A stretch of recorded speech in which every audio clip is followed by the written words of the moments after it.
श्री गोपाल कृष्ण भगवान की जय. श्रीमद भगवद्गीता अध्याय 13 संक्षिप्त मराठी अर्थ.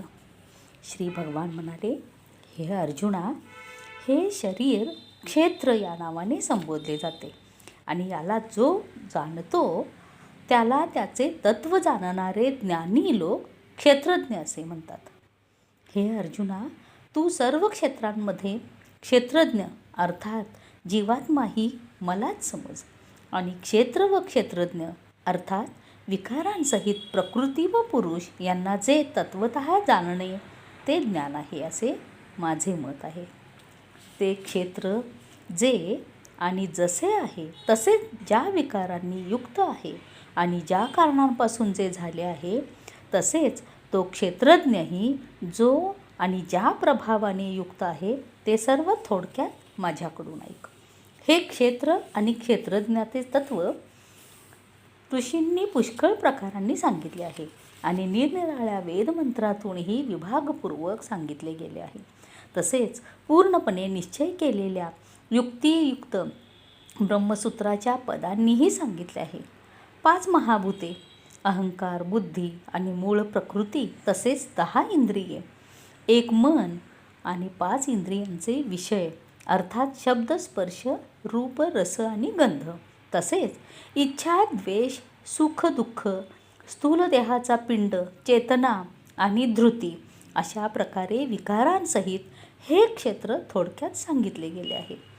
मोठेपणाचा अभिमान नसणे, ढोंग न करणे, कोणत्याही प्राण्याला कोणत्याही प्रकारे त्रास न देणे, क्षमा करणे, मन आणि वाणी इत्यादींबाबत सरळपणा, श्रद्धाभक्तीसह गुरूंची सेवा, अंतर्बाह्य शुद्धी, अंतःकरणाची स्थिरता आणि मन व इंद्रियांसह शरीराचा निग्रह, इह परलोकातील सर्व विषयांच्या उपभोगाविषयी आसक्ती नसणे आणि अहंकारही नसणे, जन्म, मृत्यू, वृद्धत्व आणि रोग इत्यादींमध्ये दुःख व दोषांचा वारंवार विचार करणे, पुत्र, स्त्री, घर आणि धन इत्यादींची आसक्ती नसणे व ममता नसणे, तसेच आवडती आणि नावडती गोष्ट जरी घडली तरी नेहमीच चित्त समतोल ठेवणे, मज परमेश्वरामध्ये अनन्य योगाने अव्यभिचारिणी भक्ती, तसेच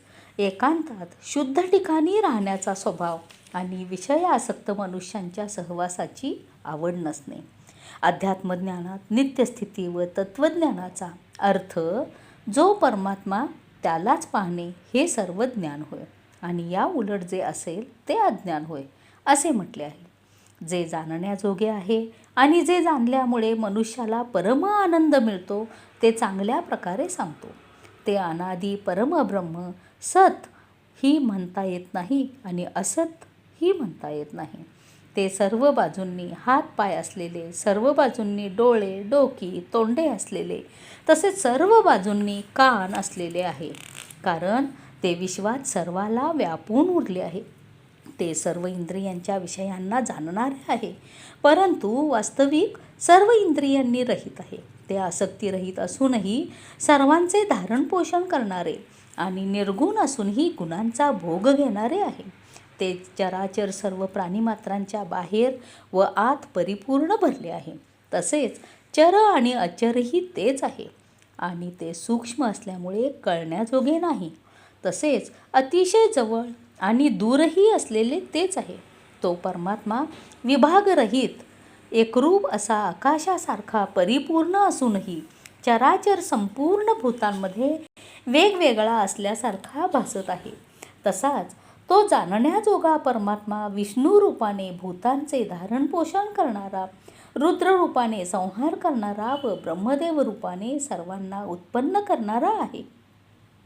ते परब्रह्म ज्योतींची ज्योत आणि मायेच्या अत्यंत पलीकडचे म्हटले जाते. तो परमात्मा ज्ञानस्वरूप, जाणण्यास योग्य आणि तत्त्वज्ञानाने प्राप्त होण्याजोगा आहे. तसेच सर्वांच्या हृदयात विशेष रूपाने राहिलेला आहे. अशा प्रकारे क्षेत्र तसेच ज्ञान आणि जाणण्याजोगे परमात्म्याचे स्वरूप थोडक्यात सांगितले. माझा भक्त हे तत्वतः जाणून माझ्या स्वरूपाला प्राप्त होतो.